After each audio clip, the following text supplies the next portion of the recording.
Bonjour chers élèves, notre leçon d'aujourd'hui est une activité de lecture.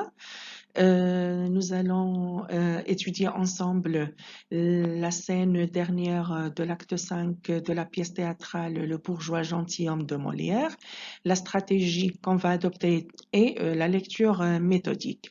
Les capacités à privilégier durant cette séance, c'est que vous devez être capable d'identifier les différentes formes du comique, chose que vous avez déjà étudiée auparavant, le comique de situation, le comique de mots, le comique de caractère.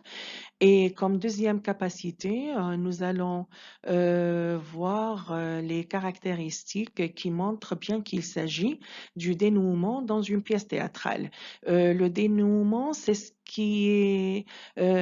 l'équivalent de la situation finale dans les autres œuvres que vous avez déjà étudiées. Mise en situation, donc Monsieur Jourdain est un bourgeois qui veut devenir noble à travers la marquise d'Orymène. Pour conquérir son cœur, il convoque plusieurs maîtres, notamment maîtres de musique, maîtres à danser, maîtres d'armes, maîtres de philosophie, pour le préparer convenablement au dîner qu'il organise à son honneur. Pour atteindre son but également, c'est-à-dire devenir noble, il n'hésite pas à marier sa fille, Lucile, à un prétendu noble turc.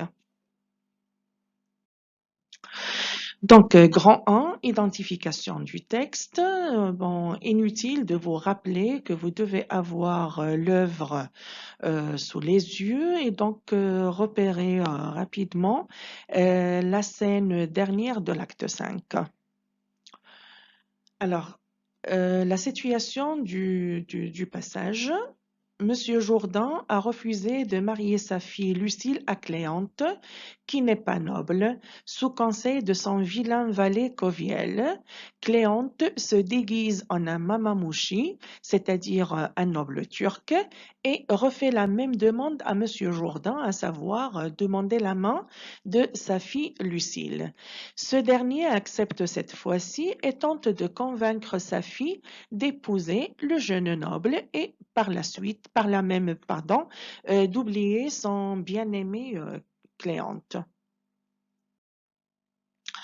Numéro 2, les caractéristiques du texte. Donc, après avoir survolé le support, vous pouvez bien voir que le genre littéraire de ce texte est bien sûr un extrait d'une comédie-ballet. Donc, ce texte est inséré dans une pièce théâtrale, comédie-ballet. Le type d'énonciation, c'est un discours. Toutes les pièces théâtrales sont formées de dialogues, il n'y a pas de récit. Les personnages, entre autres, on a Madame Jourdain, Monsieur Jourdain, Cléante et Dorante et Lucile. Une autre caractéristique du texte théâtral, c'est la didascalie.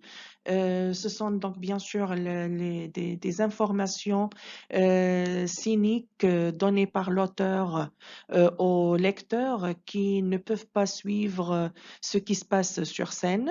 Et donc, les didascalies ne sont pas très fréquentes dans ce support. On a quelques-unes et comme vous le voyez, donc on a les didascalies de Coviel qui s'adresse à Monsieur Jourdain et une autre lorsqu'il veut parler à part à Madame Jourdain. On arrive à la deuxième partie de notre lecture méthodique, à savoir les hypothèses de lecture. Donc, les hypothèses de lecture qu'on a pu formuler concernant ce texte, et puisqu'il s'agit de la scène dernière, donc j'ai opté pour un dénouement et un dénouement heureux. Parce que, comme vous le savez, toutes les pièces comiques, les pièces théâtrales comiques se terminent généralement par une fin heureuse. Et puis après, comme deuxième hypothèse, on a les différentes formes du comique. La troisième partie, partie à mon sens qui est la plus importante dans une lecture méthodique, c'est l'analyse des axes. Donc, axe 1, un dénouement heureux. Alors, on a Coviel, le fidèle valet de Cléante, réussit à tromper Monsieur Jourdain et profite de sa crédulité pour lui faire croire qu'il est en présence d'un noble turc. Et comme vous le savez, ce noble turc n'est autre que Cléante. Monsieur Jourdain accepte de marier sa fille, Lucile, à Cléante, déguisée en fils du Grand Turc. Donc c'est une fin heureuse. Madame Jourdain s'oppose de sa part à cet engagement et s'acharne contre tout le monde car elle veut que sa fille épouse Cléante. Et ça, c'est la fin heureuse pour Madame Jourdain. C'est pas que sa fille épouse un Mamamouchi ou un autre, mais le bonheur de sa fille, c'est d'être mariée à Cléante. Elle ne sait pas, elle ignore que ce grand Turc ou ce Mamamouchi est en réalité Cléante. Elle consent, elle aussi, à ce mariage grâce à l'intervention intelligente du valet Coviel. Alors, une synthèse partielle pour cet axe. Monsieur Jourdain croit qu'il s'est enfin inséré dans la classe noble, en ayant le fils du grand Turc comme gendre. C'est un grand exploit pour lui ainsi que pour Cléante, qui a épousé sa bien-aimée. L'axe 2, c'est les formes du comique. Comme je viens de le dire, donc il y a plusieurs formes du comique. On commence tout d'abord par le comique de situation. Monsieur Jourdain est honoré par la présence d'un noble turc et par le mariage de sa fille avec un Mamamouchi qui n'est en réalité que Cléante. Tout le monde sait que le Mamamouchi est Cléante, sauf Monsieur Jourdain, qui croit qu'il est vraiment en présence d'un vrai noble.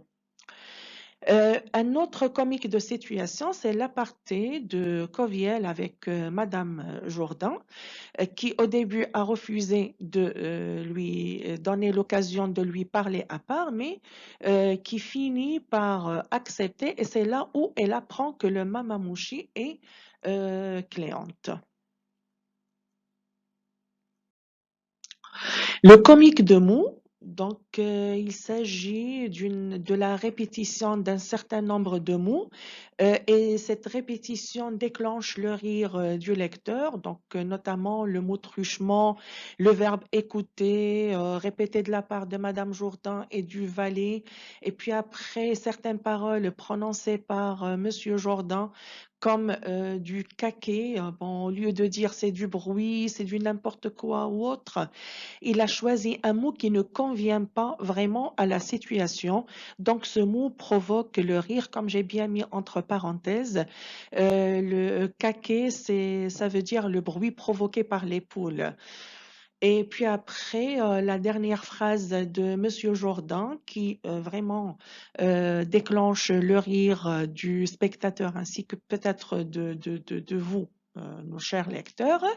La phrase je la donne au truchement, c'est-à-dire sa fille Lucille, et ma femme à qui le voudra, c'est-à-dire qu'il est prêt à donner sa femme à n'importe qui parce qu'elle est en train de devenir un support insupportable avec ses oppositions fréquentes à son mari. Enfin, on a le comique de caractère. Monsieur Jourdain est crédule, trop naïf. On aurait aimé voir un petit peu le visage de Monsieur Jourdain à l'intérieur de toute cette comédie. Madame Jourdain est têtue. Donc, son entêtement déclenche un peu le rire du lecteur. Elle refuse d'écouter Coviel et qui ne cesse de lui faire des signes pour lui dire la vérité de ce Mamamouchi. Alors, une synthèse partielle pour cet axe, la crédulité de Monsieur Jourdain et l'entêtement de sa femme à consentir au mariage de leur fille et à écouter Coviel déclenchent le rire du lecteur. On arrive enfin à la dernière partie de notre leçon, c'est la synthèse générale. Donc, il s'agit du dénouement de la comédie-ballet Le bourgeois gentilhomme de Molière, Bien que la fin soit heureuse pour tout le monde, comme on va le savoir ou comme on le sait déjà, pardon, l'histoire finit par trois mariages. Le mariage le plus important de Cléante et de Lucile. Un autre mariage est celui des deux marquis d'Oronte et d'Orimène, ainsi que le mariage de la servante Nicole avec le valet de Cléante. Donc, c'est une fin vraiment heureuse qui se clôt par le mariage de trois couples. Alors, bien que la fin soit heureuse pour tout le monde, Molière a brossé un portrait dévalorisant, voire ridicule de tous les bourgeois de son époque qui cherchaient à tout prix et aveuglément à devenir nobles. Voilà, notre leçon est terminée. J'espère que vous avez pu tirer profit de cette leçon. Je vous invite, s'il vous plaît, à recopier, si c'est possible, la leçon sur vos cahiers. Et à la prochaine séance. D'ici là, portez-vous bien et n'oubliez pas de recourir tout le temps à vos cahiers et à réviser vos leçons. Au revoir, chers élèves.